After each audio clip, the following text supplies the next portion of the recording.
Ang demonyo, kahit natutulog ang tao, sumisingit yan eh. Pag walang kokontra sa mali, lahat ng tao maniniwala sa mali.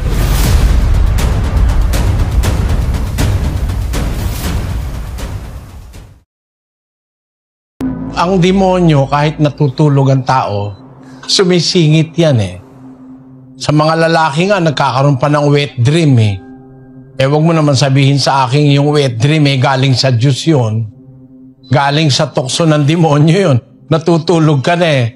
Hindi natin po pwedeng ikonsidera na ang Diyos kailanman magbibigay ng masamang panaginip, lalo na sa kanyang mga lingkod. Kung merong masamang panaginip, alam na natin kung saan galing yon. Ang punto, kapatid, lahat ng galing sa Diyos mabuti. Walang galing sa Diyos na hindi mabuti. On that principle na ang Diyos ay hindi magbibigay sa kanyang anak, pag hihingi ka ng tinapay, hindi kanya bibigyan ng ahas o ng bato. Hihingi ka ng isda, hindi kanya bibigyan ng ahas. Yun ang prinsipyo ng Diyos. Ang lahat ng mabuti lang ang manggagaling sa kanya. Sabi doon sa Santiago, Kapitulo 1, versikulo 17. Ang bawat mabuting kaloob at ang bawat sakdal na kaloob ay pawang buhat sa itaas, na bumababa mula sa Ama ng mga ilaw, na sa Kanya'y walang pagbabago, ni kahit anino man ang pag-iiba. Every good gift and every perfect gift is from above, and cometh down from the Father of lights, with whom is no variableness, neither shadow of turning.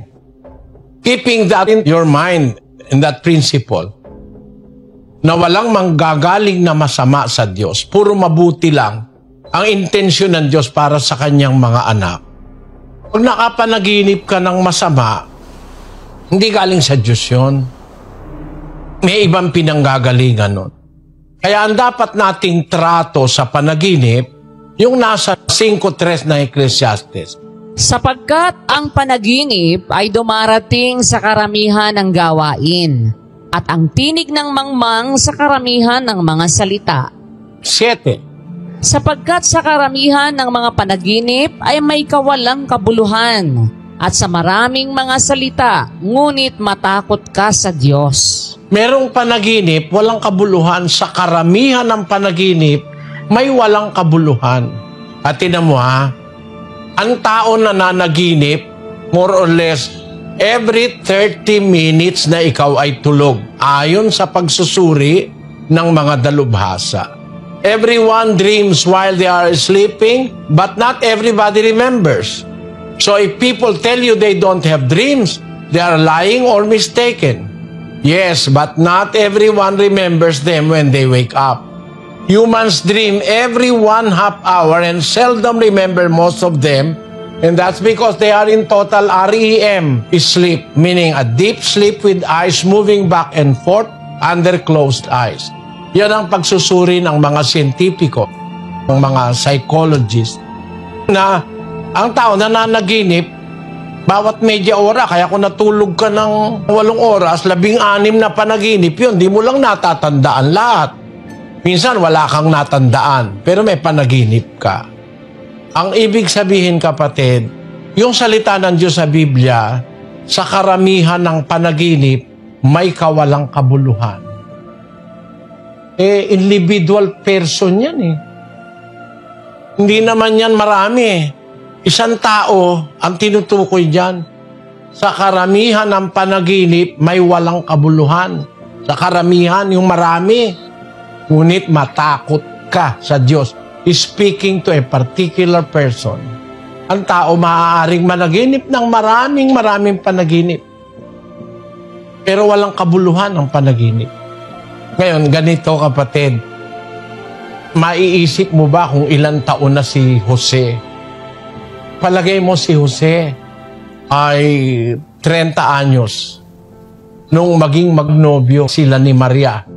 Nakita niya isang araw si Maria, nalaman niya, buntis pala, malaki na ang tiyan. Nagtaka si Jose. Hindi ko naman ginagalaw ito, ba't lumaki tiyan nito? Anong nangyari?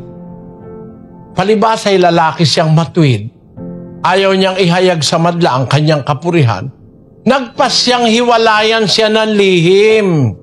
Tatapwat samantalang pinag-iisip niya na hiwalayan niya si Maria, narito ang isang anghel ng Panginoon na napakita sa kanya sa panaginip. Jose, anak ni David, huwag kang mangamba sa pagtanggap kay Maria na iyong asawa, sapagkat ang kanyang dinadalang tao ay sa Espiritu Santo. Hindi ka naturotot, Jose.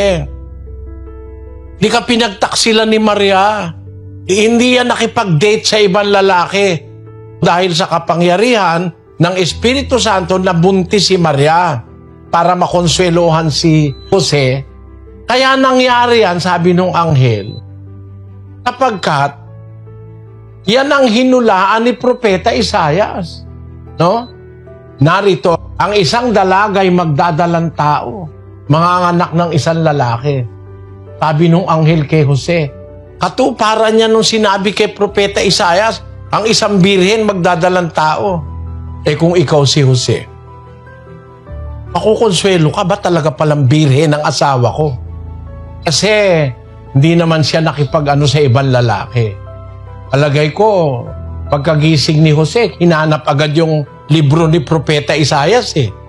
Ang tinaning niya, talaga nga pala ikaw ang nakalagay dito, birhen. Ako lalong napamahal sa kanya si Maria. Kasi magiging ina siya ng tagapagligtas eh. Kesa magduda siya, nakapanaginip siya. Na yung panaginip niya, totoo talagang may hulang ganon. Eh sa dami-dami ng napanaginip ni Jose, kung 30 taon siya, lahat na ngayon, hindi naman maiko-consider na lahat yun ay makabuluhan. Pero itong isang ito, makabuluhan ito. Kaya, hindi lahat ng panaginip may kabuluhan.